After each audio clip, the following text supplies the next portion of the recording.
नमस्कार मित्रों। तो कैसे हैं आप लोग। दोस्तों मेरा नाम जितेश मिश्रा है और मैं स्वागत करता हूं आपका अपने YouTube चैनल पर। दोस्तों आज मैं आपको बताऊंगा कि वीर रानी लक्ष्मीबाई की मृत्यु कैसे हुई। तो बिना कोई देरी करते हुए चलिए वीडियो को स्टार्ट करते हैं। दोस्तों कहानी शुरू होती है 4 जून 1857 को, जब 12 नंबर की देसी पलटन के हवलदार गुरबख्श सिंह ने झांसी में क्रांति की शुरुआत करी। क्रांतिकारियों ने अंग्रेजों को मारा पीटा, उनके खजाने छीने और उनके शस्त्रागार पर अपना कब्जा जमा लिया। इन सब में झांसी की रानी लक्ष्मीबाई ने उनका नेतृत्व किया दोस्तों। और इस तरह 8 जून को झांसी अंग्रेजों से पूरी तरह आजाद हो। अब दोस्तों कंपनी के गवर्नर जनरल सर ह्यू रोज झांसी को पुनः प्राप्त करने के लिए झांसी की ओर निकले, झांसी की ओर बढ़े। जैसे ये बात रानी लक्ष्मीबाई को पता पड़ी, उन्होंने आसपास के सारे गांवों को, सारे इलाके को खाली करवा दिया ताकि उन्हें खाने को रसद ना मिल सके। परंतु अपने कुछ राजाओं ने, भारतीय राजाओं ने उनकी सेवा करी कि वे बड़ी ही सरलता से झांसी पहुंचे।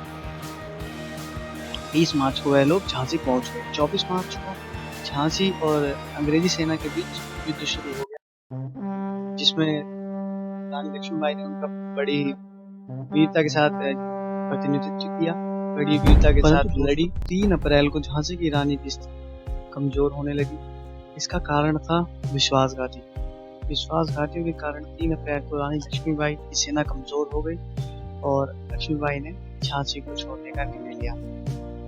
उनके साथ दोस्तों उनका बेटा दामोदर राव, उनकी 2 सहेलियां सुंदर और मुंदर और कुछ सिपाही उनके साथ गए। दोस्तों कुछ सिपाही इसलिए उनके साथ गए, कुछ ही सिपाही इसलिए गए क्योंकि अंग्रेजों से युद्ध करते समय उनके अधिकतर वीर योद्धा, वीर क्रांतिकारी वीर गति को प्राप्त हो चुके। दोस्तों जैसे ही ये खबर लेफ्टिनेंट वॉलकर को पता पड़ी, उसने तुरंत ही अपनी सेना के साथ उनका पीछा किया। अब रानी मांडेरगांव अपने बेटे दामोदर को दूध पिलाने के लिए रुकी और वहीं पर वॉलकर और रानी लक्ष्मीबाई के युद्ध शुरू हो गया दोस्तों, जिसमें रानी लक्ष्मीबाई ने अपनी तलवार की एक ही बार से लेफ्टिनेंट वॉलकर का जो सर है वो धड़ से अलग कर दिया। दोस्तों सारी रात और दिन लगातार भागते रहने के कारण रानी का घोड़ा मर गया। कालपी पहुंचते पहुंचते उसने अपने प्राण त्याग दिए। दोस्तों उस समय कालपी में तात्या टोपे और नाना साहिब के भतीजे राव साहिब उपस्थित थे। इसके कुछ ही दिनों बाद सर ह्यू रोज अपनी सेना लेकर कालपी पहुंचे। रानी के नेतृत्व में कालपी की सेना ने बड़ी ही बहादुरी के साथ युद्ध किया, परंतु अंग्रेजी सेना उन पर हावी हो गई और इसी कारण रानी को कालपी छोड़कर जाना पड़ा। अब दोस्तों तात्या टोपे ग्वालियर पहुंचकर सिंधियाई सेना और जनता को, वहां की जनता को क्रांति के लिए तैयार करने लगे।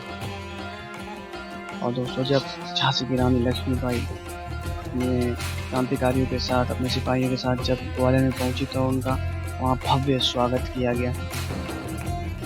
झांसी की रानी लक्ष्मीबाई ने तात्या टोपे और नाना साहिब के भतीजे राव साहिब को ये समझाया कि अभी चैन से बैठने का समय नहीं है, अभी हमें अपनी सेना को युद्ध के लिए प्रशिक्षण देना चाहिए, युद्ध के लिए उन्हें तैयार करना चाहिए। परंतु उन्होंने उनकी बात को नहीं माना और आखिरकार सर ह्यू रोज ने ग्वालियर पर भी हमला कर दिया।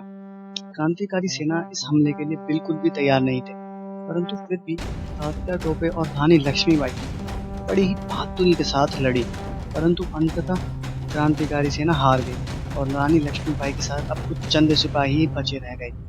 और फिर दोस्तों रानी लक्ष्मीबाई का युद्ध हुआ जनरल स्मिथ से। यह युद्ध हुआ था 17 जून 1858 को। रानी ने उसे मार भगाया, परंतु अगले ही दिन वह और भी अधिक सेना लेकर आ गया।